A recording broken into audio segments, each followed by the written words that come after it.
Hey guys, welcome back to another video. I hope you guys are doing well. For today's video, I wanted to make a how I use Procreate video. So showing kind of like my basic techniques that I use, my brushes, and giving some tips and tricks for you guys as well. When I was first starting out with Procreate, it was like really scary. So I hope this video actually helps you guys sort of figure it out. I think the best way to learn it is to just do it yourself, but hopefully I can provide some insight that might be helpful for you guys. So I'm starting out just showing you guys my brushes. I don't really use a huge variety of brushes. I use like one or two very frequently, and the others I'll just have like just in case. But this first one that I'm showing is one that I don't use that often actually. It's the big round brush or big circle brush. I forgot what it's called, but I'll put it on the screen. Essentially it's actually a really nice brush that you can get some really nice lines with it. And something that I like about it actually is that the brush width doesn't vary based on the pressure that you apply, and sometimes this can be really good if you want some really nice clean lines in your drawings. So I'll use it for those occasions, but in general actually I'll use this for my job, which requires me to do a lot of graphic design stuff, you know, so designing logos, designing t-shirt designs for example, which do require a bit more of a clean line. I'll use this brush. And that actually brings me to this next brush, which is the monoline brush, I believe. This one is very similar to the first brush that I showed, but this brush is smaller and also doesn't have the variation in opacity that the first one does.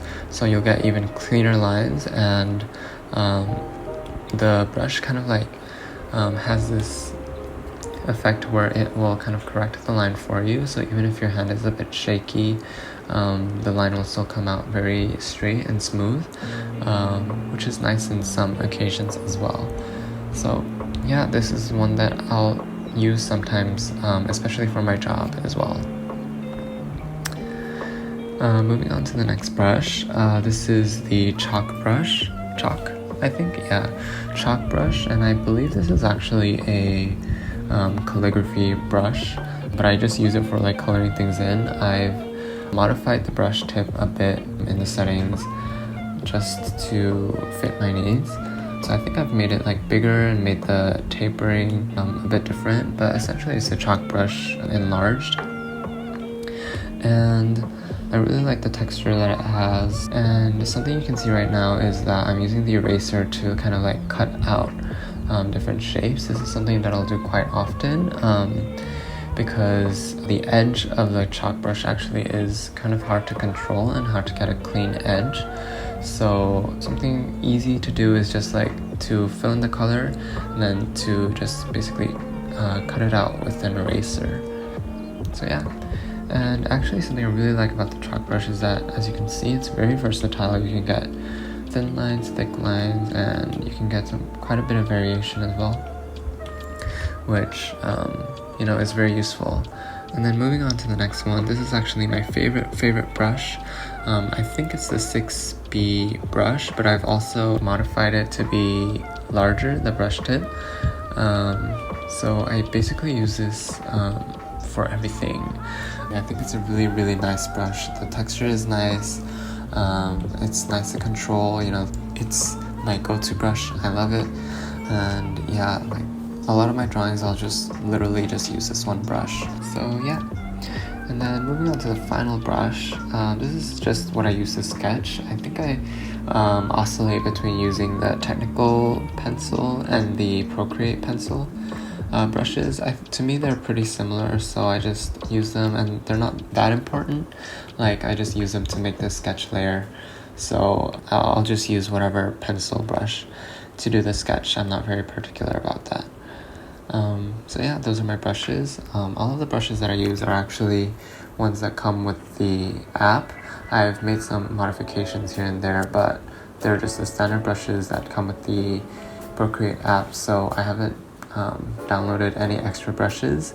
And I do want to get into sort of exploring different brushes. So if you guys have a favorite brush, please leave it in the comments down below and I'll check it out.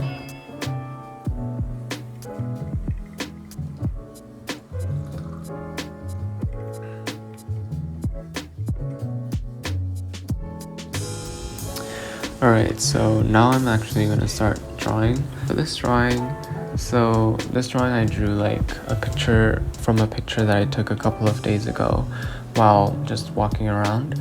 It features like a wall and the ground, so I did want to get some straight lines because it is like of the side of a building and I wanted to make sure that all of the lines were straight.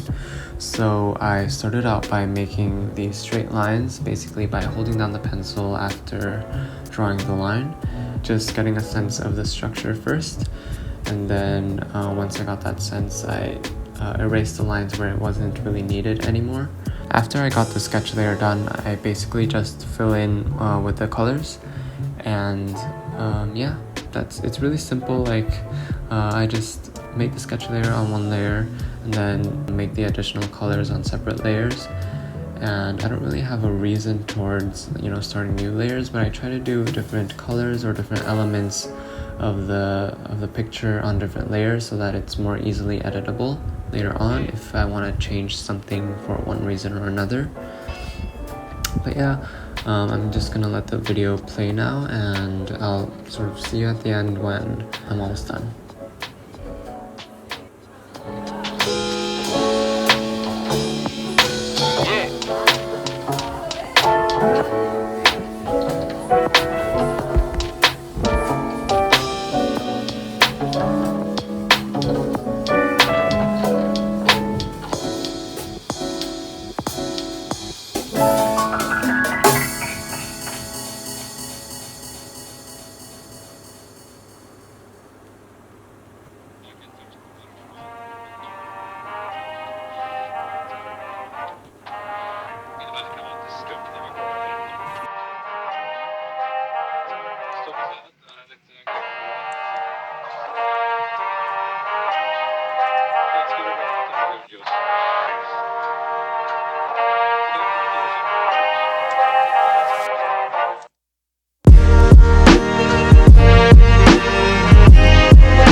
Alright, so I'm almost done with my drawing. I'm quite happy with how it's looking right now, but I wasn't super happy with how the floor was looking.